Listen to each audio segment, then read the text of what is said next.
Je commence cette communication en reconnaissant que le territoire sur lequel nous rassemblons aujourd'hui pour ce colloque est le territoire traditionnel et non cédé des Kanien'kehá:ka, autrement connu sous le nom des Mohawks.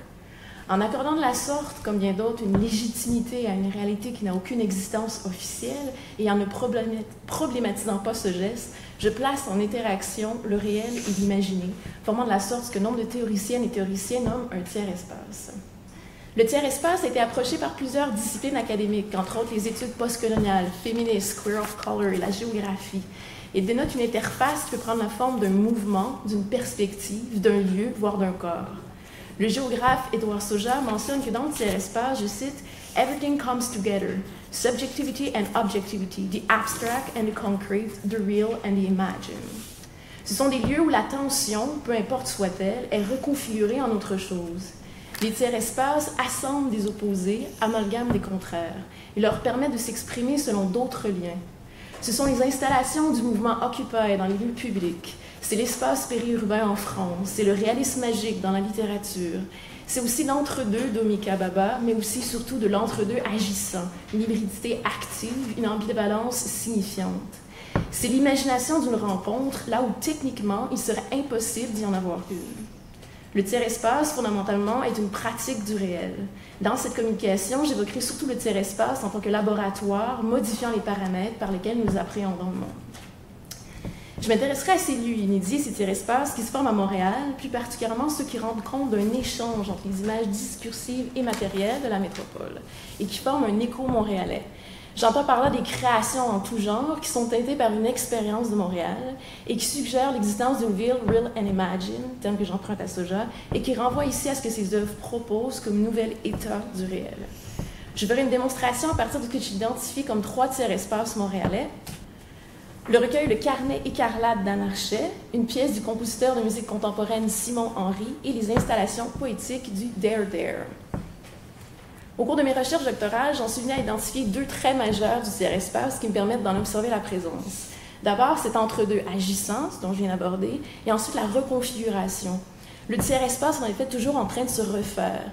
Il est donc indéfinissable, tant les conditions de son émergence sont nombreuses et variées, mais il est reconnaissable par la manière dont il fonctionne. J'utiliserai les 2 caractéristiques tout juste mentionnées afin d'aborder à tour de rôle chacune de mes œuvres. Donc, dans Le Carnet écarlate d'Anne Archet, c'est un recueil de fragments érotiques lesbiens, écrit par Anne Archet, et qui contient quelques dessins aussi épurés que suggestifs de Mélanie Baillarger. Publié chez Remue Ménage, une maison d'édition féministe montréalaise, ce petit ouvrage décrit les éveils sexuels de la narratrice nommée Anne, tout comme l'auteur, à travers mes aphorismes, micro-récits et haïkus. Ce recueil, par l'utilisation de la première personne, de l'homonymat et d'une forme d'écriture métafictionnelle, s'inscrit dans une tradition du genre autofictionnel, le plaçant ainsi d'entrée de jeu sous le signe d'une hybridité.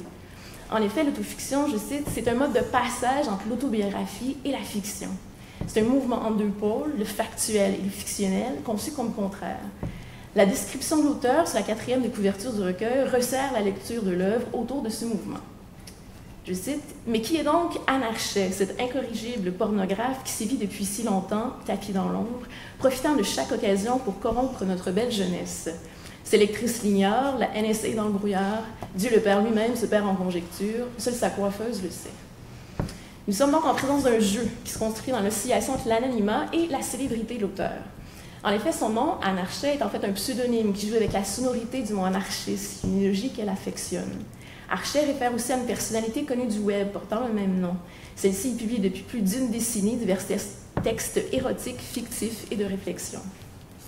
La frontière entre les faits autobiographiques et la fiction, dans Le Carnet écarlate, est aussi rendue indistincte par la mise en scène de la lecture de l'œuvre par une amante de la narratrice-auteur, qui en discute parfois avec elle.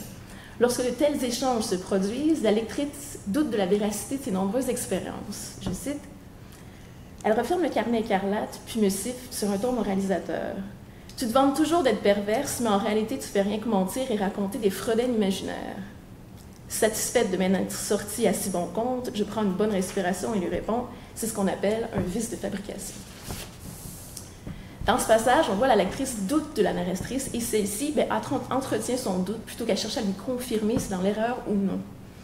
Également, la narratrice nous partage ses évoques comme des expériences très simples du quotidien, voire des anecdotes, que ce soit en adoptant un ton humoristique, je cite, « Pauline est charmante, sexy, amoureuse, mais je n'arrive pas à supporter de l'entendre jouir avec l'accent de la Beauce. Ou mélancolique, je cite encore, quand tu partiras, il n'y aura plus de lumière, tu seras invisible, j'aurai perdu la vue, on m'aura crevé les yeux.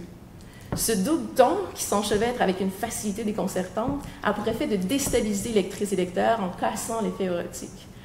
Où il y a, je cite, « ambivalence in the act of interpretation », selon Baba, il y a hybridité, donc tiers-espace. Le rapport à l'autre dans ce recueil d'Anarchet se construit de manière à le ou la déboussoler en proposant de nouveaux codes avec lesquels percevoir le réel.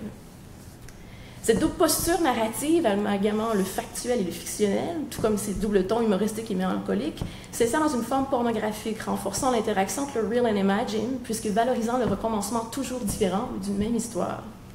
La forme du carnet se base en effet sur la répétition toujours différente de micro-récits, dont le point commun est la sexualité. Cette manière d'écrire formule donc sans cesse des alternatives, et cela aussi au même moment. En effet, les fragments sont narrés au présent, ce qui cause un effet d'ubiquité. Anne se retrouve dans toutes les histoires, et celle-ci se passe sur un même mode temporel.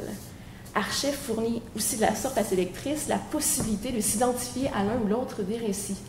D'ailleurs, pratiquement chacun d'eux met en scène une amante aux noms différents. J'en ai recensé au minimum une cinquantaine. Par ces répétitions différentes, chaque récit devient unique tout en revoyant un tout à une histoire plus globale. Un fragment montre bien ceci en faisant un clin d'œil au prétend érable. Je cite « À la manif, je crie « fuck la police » en ziotant l'agente mignonne comme tout pour qui j'exposerais volontiers mon flanc à la matraque. Donc, il y a toujours ce processus de reconfiguration du réel qui est à l'œuvre. Ce qui est important, en fait, dans le carnet écarlate, c'est pas tant le carnet écarlate. D'ailleurs, la narratrice mentionne qu'avant celui-ci, je cite, « il y a eu le carnet vert, et le noir, et le bleu. Il y a eu 3 roses avant cela, et un jaune, que j'ai échappé dans la baignoire. Avant quelques violets, 2 oranges. » Ce qui est très significatif réside plutôt dans son abondance et sa variation, dans les alternatives offertes, ainsi que dans la concentration du réel autour du sexuel. Je cite, « Je ne veux pas une vie sexuelle plus épanouie, je veux que toute ma vie soit sexuelle. » Mais la narratrice-auteur anticipe bien adroitement la critique que lui formule son amante au sujet de son obsession de tout centraliser de la sorte le réel autour d'une esthétique sexuelle qui serait en somme redondante et stérile. À l'époque d'une intéressante comparaison, je cite, « Tous ces textes, bordel, qu'est-ce qu'il peut y en avoir? Et ça me parle que de sexe, page après page après page. Quand même, n'as-tu pas fait le tour du cul et du nombril sous toutes ces coutures? Tu n'as pas assez de parler que de ce seul et unique sujet? Est-ce qu'on reproche à José Di Stasio de parler de cuisine pendant tout ce temps? Elle a toujours de nouvelles recettes à proposer. C'est une fine gastronome. Il se trouve que moi aussi, je ne manque pas de recettes. Je suis une fine nymphomane. » Alors ça, c'était pour le carnet écarlate. Je passe à mon deuxième objet. Une pièce de Simon Henry. Simon Henry est un compositeur de musique contemporaine, habitant à Montréal, qui est défini également comme artiste sonore. Multidisciplinaire dans ses pratiques, Henry se laisse tenter par l'interaction entre la poésie, la musique et le dessin, de manière à recoder l'univers sensible qui l'entoure pour lui insuffler un nouvel état d'être.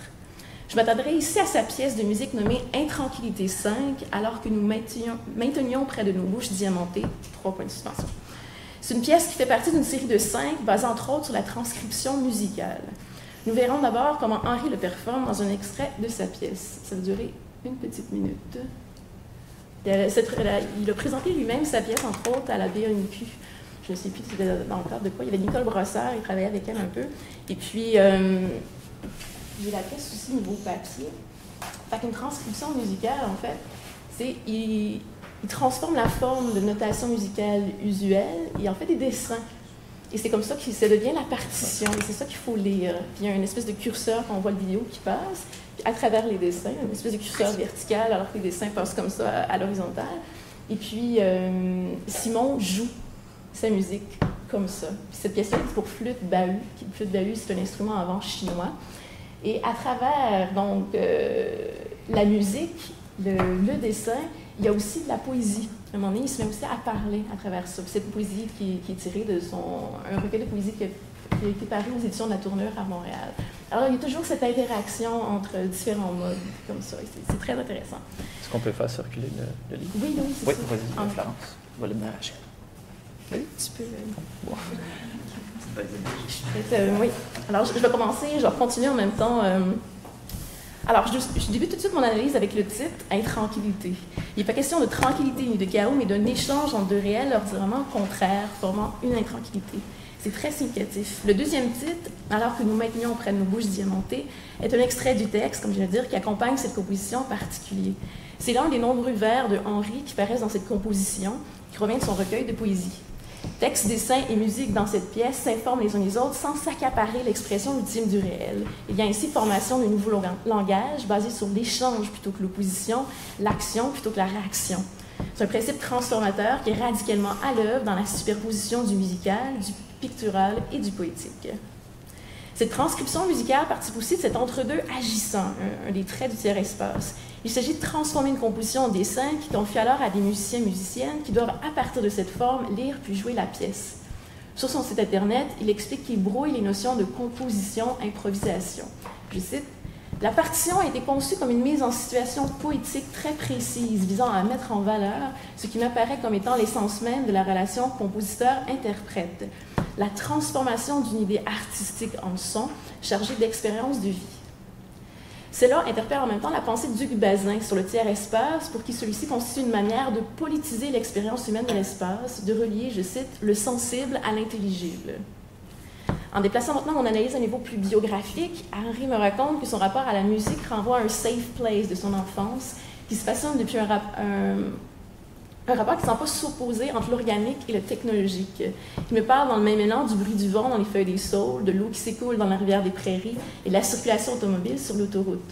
C'est ce que j'ai dans l'oreille, me dit-il, pour créer. Son rapport à la création et à Montréal émerge aussi d'un échange plus ou moins cohérent d'une culture par voie radicalement étrangère l'une à l'autre. Il me confie, je le cite, « Mon Montréal sonore, c'est Jerry Boulet d'une part et Kaltoum de l'autre. C'est la musique pop états-unienne que les autres écoutent. C'est le son des fêtes de familles égyptiennes bordéliques et surpeuplées dans le minuscule appartement près du métro Fabre. » Cette technique de transposition mentionnée précédemment a notamment pour effet que ces pièces ne peuvent jamais être interprétées de la même manière. Nous sommes au bien au-delà des différences de style entre interprètes. Les pièces d'Henri sont autonomes et entretiennent leur propre principe de variance, leur propre façon d'intégrer le réel. Ils s'en servent pour reprogrammer un choc culturel. Il m'explique que c'est, je cite, « briser les mythes de mes différentes communautés d'appartenance, essentiellement dans un sens positif, afin de créer de nouveaux mythes plus ancrés dans leur réelle relation. » Les musiciens et musiciennes qui jouent donc ces pièces, dont les Tranquillités 5, en viennent à partager cette déconstruction et reconstruction qui naît en termes de mythes. Kaltoum, les fêtes égyptiennes bordéliques, Jerry Boulet et la pop états-unienne en viennent à passer à travers une chaîne de transformation. C'est un passé qui, à travers tout ce passage dans l'acte d'imaginer des autres, en vient à se libérer. Bazin, que j'ai cité un peu plus tôt, mentionne justement que le tiers-espace est une capacité à faire du lien. Et il me semble que Simon Henry cherche d'abord et avant tout à susciter cette capacité dans sa création. Finalement, mon troisième et dernier objet, le There There, je vais revenir à ma... Le There There est un centre d'artistes autogéré, doté d'un abri mobile, situé dans l'espace entre les rues Atwater, Green et Doré, tout juste à côté du marché Atwater.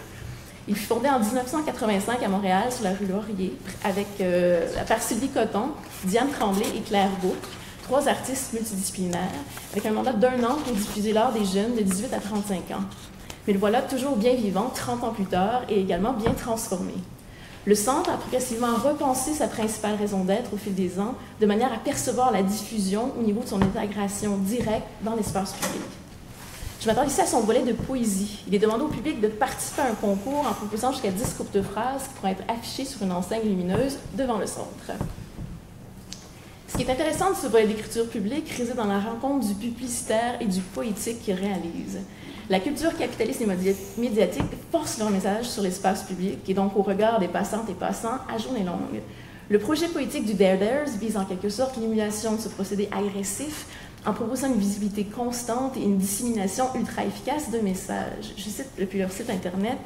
Les textes sont ainsi rendus visibles le jour et la nuit pour des milliers de passants qui transitent près de l'abri mobile du centre d'artistes. Cette installation du There There, nous marquons sur les images, puise dans les codes publicitaires de l'événementiel et du sensationnel, avec ses couleurs vives, ses lumières, sa grosse flèche rouge tape à l'œil, pour y introduire du poétique. Et celui-ci fait en quelque sorte sauter la texture du réel, au sens où il en présente un versant clairement imaginé, en utilisant ses propres codes contre lui pour le déranger. Emma Shetty, nous éclairant sur la pensée de Baba, affirme que, je cite, « The third space represents a strategy of enunciation that disrupts, interrupts and dislocates the dominant discursive construction of us and them. » Donc, on lit bien l'enseigne ici par automatisme, certes dans un certain élan conditionnel à la consommation, mais celle-ci est brutalement arrêtée car nous sommes en présence d'un mode poétique. La visibilité des vers de l'installation poétique interrompt la nonchalance des gens en regard des discours dressés tout autour d'elles et d'eux dans l'espace public et les invite à questionner la saturation du réel par un même mode discursif. Également, le poétique, par sa présence, fait réfléchir étonnamment sur son absence ordinaire du paysage quotidien. Son insertion ici dans l'espace public interrompt la bonne marche du 9 à 5 en proposant un espace réflexif, créatif et communautaire plutôt que passant et capitaliste. Le Dare Dare a la volonté de donner plus d'ampleur à ce qu'il appelle sur son site internet le geste d'art. Son volet poétique s'inscrit directement dans cette perspective d'occupation de l'espace public en y intervenant directement. Étant donné que l'abri du Dare Dare est mobile, il peut être relocalisé dans l'espace montréalais. Les phrases exposées peuvent ainsi susciter des réactions nombreuses et diversifiées selon le quartier d'accueil. Aussi, puisque le principe organisationnel du centre est celui de l'autogestion, il rend possible de s'intéresser à des besoins locaux, bien ancrés dans l'actualité montréalaise et les intérêts du groupe de gestion du moment. Les phrases exposées sur l'enseigne sont aussi appelées à changer à chaque semaine et ne sont jamais présentées pour un deuxième tour. Toutes ces actualisations aménagent un interstice, un tiers-espace. Je cite, « If that third space, though unrepresentable in itself, which constitute the discursive condition of enunciation, that ensure that meaning and symbols of culture have no primordial unity and fixity, then even the same sign can be appropriated, translated, rehistoricized, and read anew. » Cette poésie publique fait également résonner une intéressante polyphonie qui participe à entretenir une reconfiguration constante de l'œuvre. Artistes émérites ou émergents peuvent accéder autant à la parole et à la visite publique. Ainsi, par cette communication, je tentais d'attirer le regard vers une manière de créer de certains artistes de Montréal qui procurent un nom potentiel au réel en lui faisant côtoyer plusieurs versants imaginés. Les 3 œuvres montrées ici ne représentent pas Montréal, mais la fait résonner au travers d'elles. Je souhaitais aussi, en les plaçant en lumière, plaider en faveur d'une attention plus accrue sur ce type d'ouvrages artistiques qui font foisonner une nouvelle possibilité existentielle à la manière d'un cheval de Troie. C'est-à-dire qui développent des tiers-espaces infiltrant le réel, comme si nous pouvions toutes et toutes véritablement agir sur lui, comme s'il pouvait être réellement transformé en cognant simplement à sa porte avec un immense et bien sûr très innocent cheval de bois. Merci Marielle.